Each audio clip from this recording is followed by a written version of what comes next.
सोमवारची शिवामुठीची कहाणी. आटपाट नगर होतं. तिथं एक राजा होता. त्या राजाला 4 सुना होत्या. 3 आवडत्या होत्या, 1 नावडती होती. आवडत्या सुनांचा तो चांगला प्रतिपाळ करी. नावडतीला जेवायला उष्ट, नेसायला जाडभरडं, राहायला गुरांचं बेड दिलं. गुराख्यांचं काम दिलं. पुढं श्रावण मास आला. पहिल्या सोमवाराला ही राणी गेली. नागकन्या देवकन्यांची भेट झाली. त्यांना विचारलं, बाई कुठं जाता? महादेवाच्या देवळी जातो, शिवामूठ वाहतो. यानं काय होतं? भ्रताराची भक्ती होते. इच्छित कार्य सिद्धीस जातं. मुलंबाळं होतात. नावडती माणसं आवडती होतात. वडील मनुष्यांपासून सुखप्राप्ती होते. मग त्यांनी हिला विचारलं, तू कोणाची कोण? मी राजाची सून. तुमच्या बरोबर येते. त्यांचे बरोबर देवळात गेली. नागकन्या देवकन्या वसा वसू लागल्या. नावडती म्हणाली, काय ग बायांनो, वसा वसता? आम्ही शिवामुठीचा वसा वसतो. त्या वशाला काय करावं? मूठ चिमूट तांदूळ घ्यावे, शिवराई सुपारी घ्यावी, गंध फूल घ्यावं, 2 बेलाची पानं घ्यावी, मनोभावे पूजा करावी.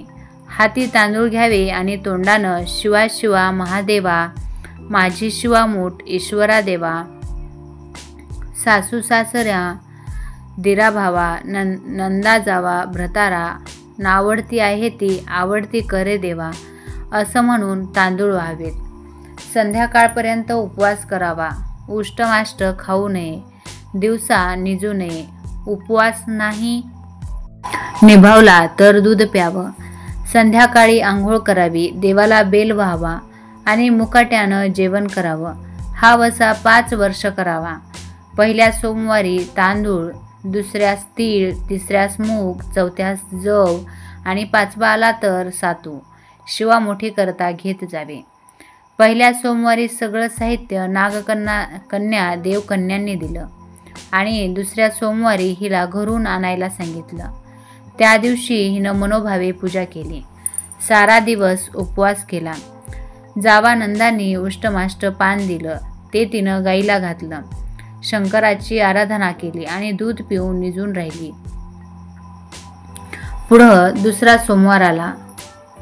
नावडतीनं घरातून सर्व सामान मागून घेतलं. पुढं रानात जाऊन नागकन्यांबरोबर मनोभावे पूजा केली आणि शिवा शिवा महादेवा, माझी शिवामूठ ईश्वरा देवा.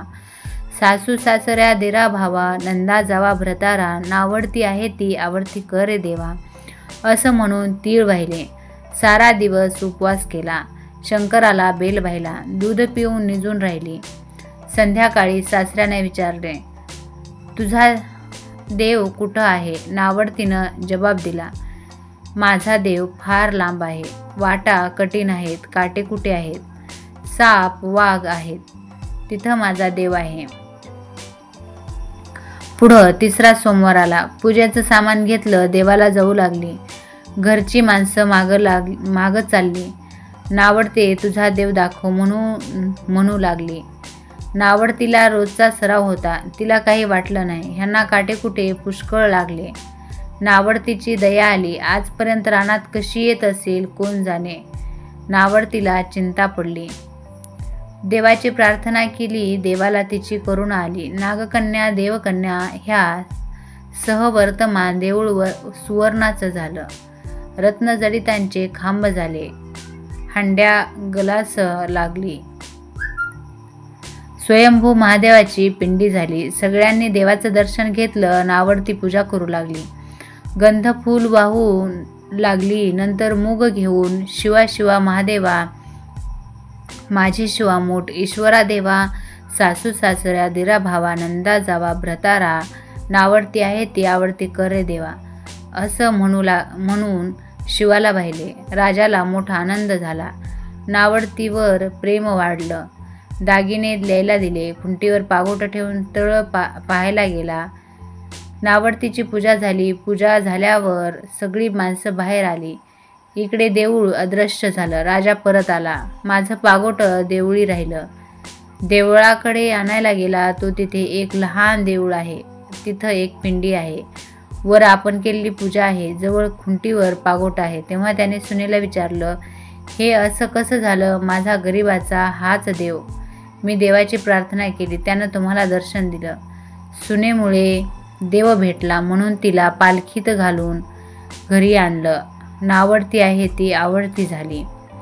जसा तिला शंकर प्रसन्न झाला तसा तुम्हा हो ही 60 उत्तरांची कहाणी 5 उत्तरी सुफळ संपूर्ण. अशाच कथा पाहण्यासाठी चॅनलला सबस्क्राईब करा. व्हिडिओला एक लाईक नक्की करा. धन्यवाद. कमेंट बॉक्समध्ये हर हर महादेव लिहायला विसरू नका. धन्यवाद.